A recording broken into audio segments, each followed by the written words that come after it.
All right, welcome back to chunk number 2. Now here we're going to start talking about pollination. And first we're going to lay out some relevant terms, and then we're going to talk about insect pollinator taxa. So here is your fun cartoon for this section.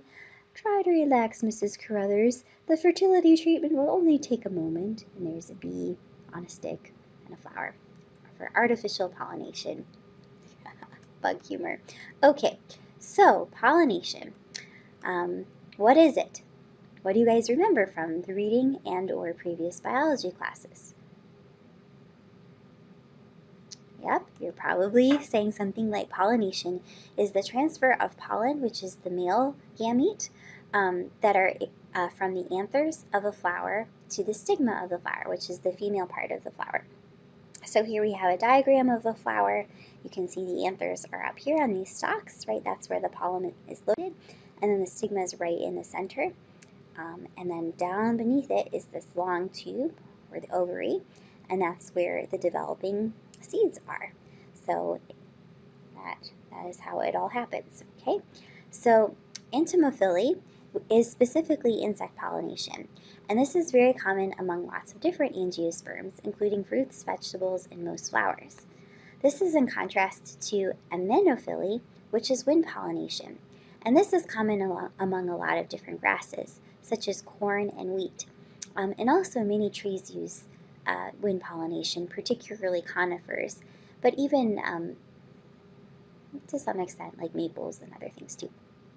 Okay, so the question that I'm going to pose to you now that I think you should stop and answer while you're taking notes along, right? I hope that you're taking notes along in this lecture too, are what are the benefits of cross-pollination over self-pollination?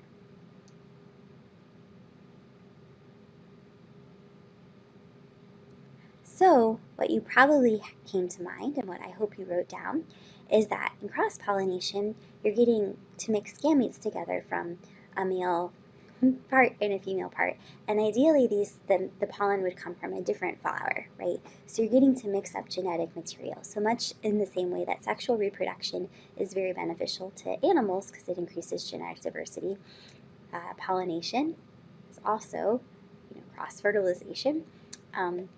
As sexual reproduction for plants. So it increases the genetic diversity. Okay, so the next question is, what are the benefits of entomophily over amenophily? So why is it good to have an insect pollinate you over wind? Okay, and again, here I'm imagining that you're probably thinking of things like that if an insect is pollinating you, it's probably more efficient. You would have to produce less pollen than if you're wind pollinated. Typically, those plants that are wind pollinated produce a whole lot more pollen that's spread through the wind, which is not as specific. So if you use insects, you can produce less pollen, right? And you could probably think of some other benefits as well. But that's the big one, okay? And so here is an example of a bee pollinating a flower. So and the flower goes into the flower using its long tongue to access the nectar that's down close to the ovary. And while doing so, the anthers will stick to the bee, and some of that pollen will be transferred onto the back of the bee. And then the bee will go to the next flower and again access nectar. And in this case, the stigma, right, is touching the back of the bee and getting some of that pollen from the first flower onto it. Okay. All right. So, Anthophilus taxi.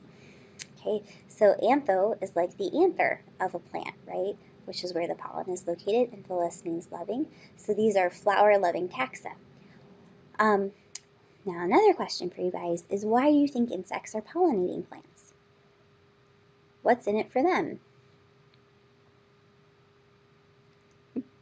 Okay, again, and here I'm imagining that you guys are thinking of things like it offers them a source of nectar, which is a sugar solution that consists of sucrose, glucose, and fructose, so a lot of those delicious carbohydrates that we enjoy to consume ourselves.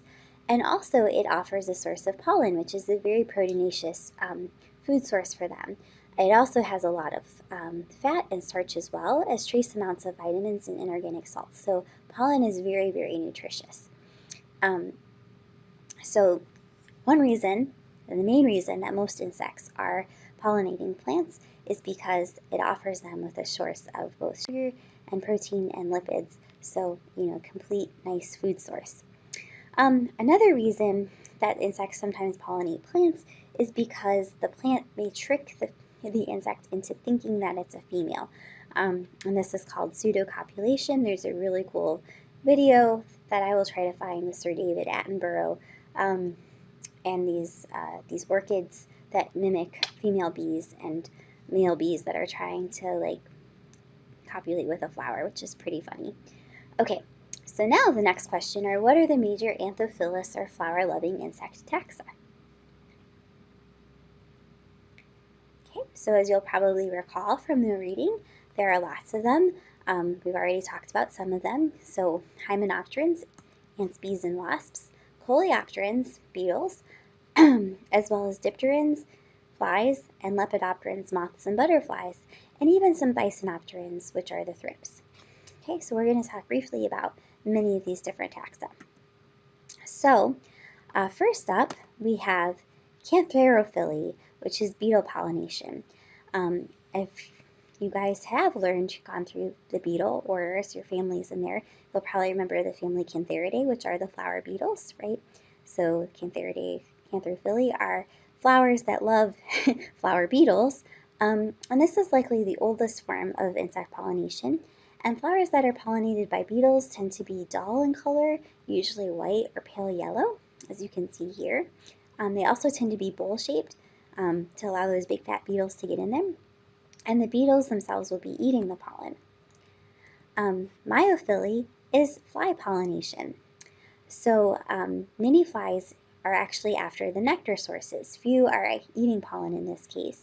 And the flowers that are fly pollinated are typically not showy, also often white, and in many cases will have a very strong smell like decaying flesh because that is attractive to many flies as well. So, excuse me, oh goodness, the flower, the big stinky flower that's in the biological sciences greenhouse, I'm blanking on the name of it, is pollinated by flies, and here we see a flesh fly that's pollinating another stinky flower here. Okay, Phalenophily is moth pollination, and flowers that are pollinated by moths are typically only open at night, and they also tend to be light in color, which makes sense because it's much easier to see something white at nighttime than it is to see something that's, more darkly colored. And Psychophily is butterfly pollination, and flowers that are pollinated by butterflies tend to be red or yellow or blue and upright, and they are open during the day. And then last but not least, there's Specophily, or maybe this isn't last, Specophily, which is wasp pollination, and Myrmecophily, which is ant pollination. So over here in this picture, you can see a little tiny ant in that yellow flower. And Myrmecophily tends to be rather rare, and I want you to think about why that might be the case. Why aren't there so many ant pollinators?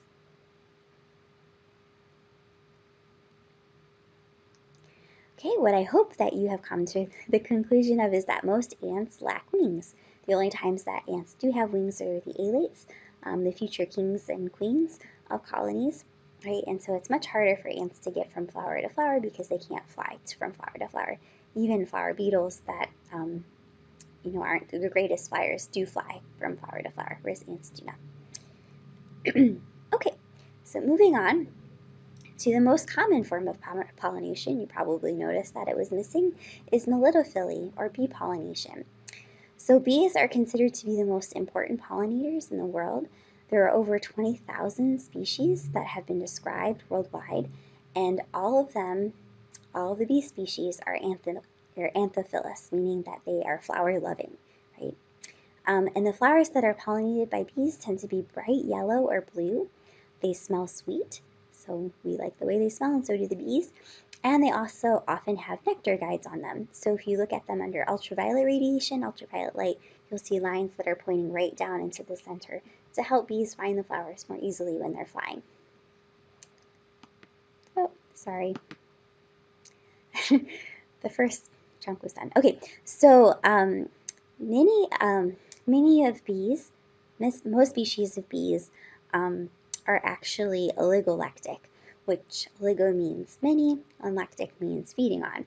So very few bees are monolectic, feeding on only a single species of flower. And many cases of like eusocial bumblebees and also honeybees are polylectic. They feed on lots and lots of different flower species.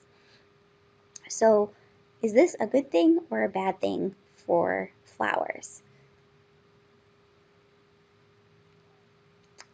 I think that you probably realize that it tends to be a bad thing for flowers if the bees are polylectic. The reason for that is that you need to get your pollen onto the member of the same species, right, in order to cross pollinate.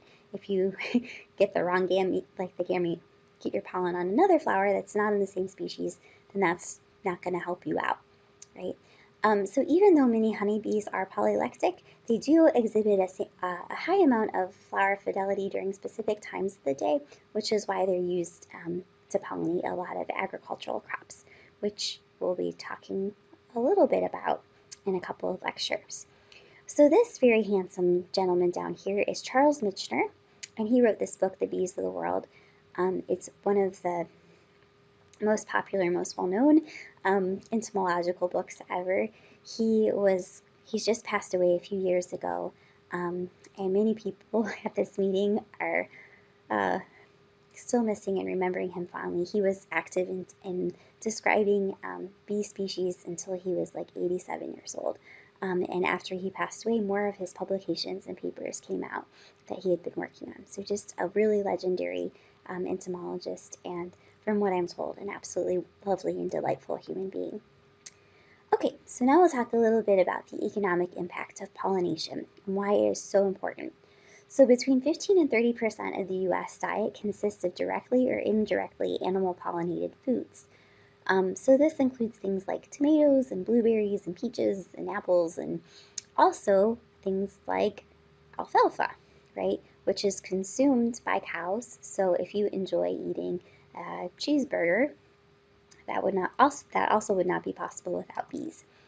The European honeybee and the alfalfa leafcutter bees are some of the most important economic pollinators, but both of these are introduced species from Europe.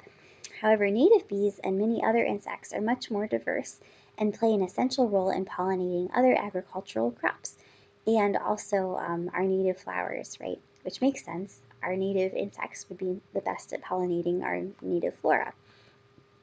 So, between $3.07 billion in the US fruits and vegetables are pollinated by our native bees and other insects, and native bees and butterflies, and also some flies, pollinate many other important plants, even plants that, like I said, like native flowers and things like that, that aren't of economic value to humans, but we value for their aesthetic purposes. Okay, so this concludes chunk number 2. Well done.